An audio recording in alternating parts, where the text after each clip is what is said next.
let's circle back to kind of your beginnings in boxing. I know you grew up in Brooklyn, born in Brooklyn. Tufts, Harvard background, obviously very well educated, business-wise, everything like that. And then sort of tell the people what brought you to boxing, the business of boxing. Well, I mean, start with the fact I'm a 6-year-old kid, and the two sports I'm a diseased fan of, going back to when I could barely walk and talk, were boxing and baseball.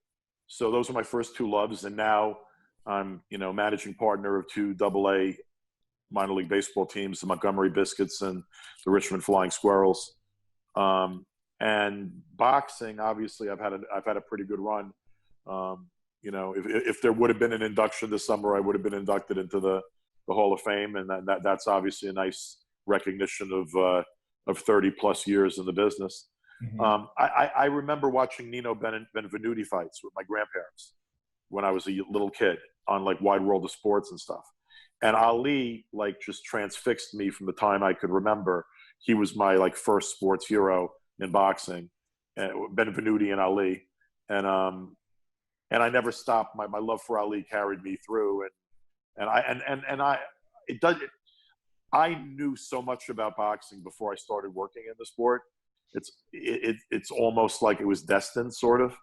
And interestingly, I got the job at HBO Sports as the lawyer for HBO Sports, and then eventually I took over the boxing program. I reported to Seth Abraham, but I ran the boxing program for over a decade at HBO. Yeah. I was interviewing for a job to be the chief lawyer for the New York Yankees, and that was 1989. And I went through this whole series of interviews with Yankee brass. I remember a guy named Arthur Richmond, who was a big executive at the Yankees, and I interviewed with him, and I interviewed with a couple other Yankee executives, and they loved me, and I was a huge baseball fan. And I was getting called in for a final interview where 3 of us, I think, were going to meet with George Steinbrenner, and he was going to select one for the job. I got up that morning. I took the day off from the law firm I was working at, had my suit on, I had my resume in my pocket, my cell phone I was carrying, and back then the cell phones were like 20 pounds. And I was supposed to go up to the Bronx, and literally a half hour before I left my apartment, I get this call from George Steinbrenner's secretary, and she's like all sheepish. And she's like, "Lou, I know you had this interview scheduled. I know you probably took the day or the morning off, but the boss changed his mind. He's eliminating you because he thinks you're too young." And I was still in my 20s.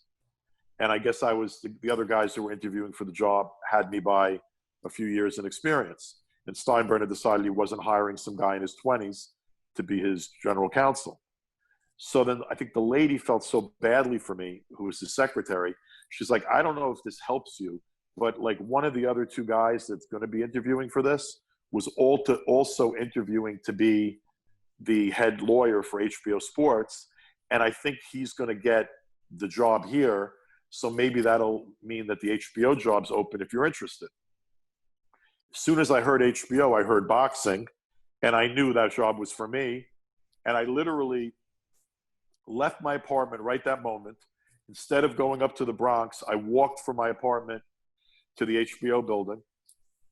Back then, it was before 9/11 by about 10 years.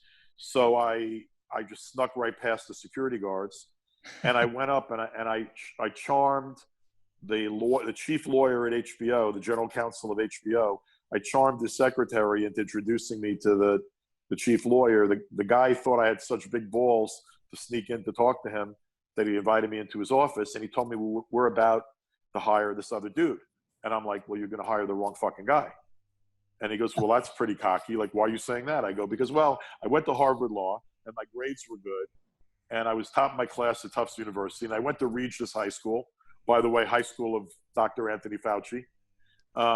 And I said, I got a great resume, but nobody you interviewed knows more about boxing than me. I will guarantee you that no one knows more about boxing than me."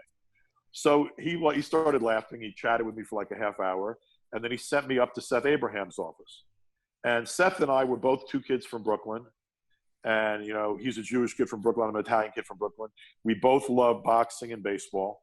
We spent a lot of time talking about baseball that day. And then when we started talking about boxing, you know, I think Seth will be the first to tell you that it became clear to him that I knew more about boxing than he did.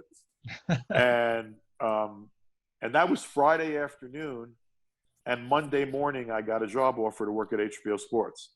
And I took a huge pay cut. I took a pay cut of like 1/3 of what I was making. I was a hot young lawyer at a big, big firm, Sullivan & Cromwell. I was making really good money. But I took a pay cut, like I took 1/3 of my previous salary. But thank God, like my rise at HBO was pretty quick. So was the rise of my money at HBO. And I had a nice run there until I told the chairman of HBO in the summer of 2000 to go fuck himself. And then I had to, you know, I was, you know, I worked out a separation package and I left HBO and started my own company. But starting my own company allowed me to acquire baseball teams, allowed me to start a production company, allowed me to act. Yeah. And, you know, mess around in that area. I produced another number of documentaries. I was an associate producer of The Fighter. I got to do some fun things. I got to have a real career in baseball. So I think that, you know, leaving HBO when I did was probably the best thing for everybody involved.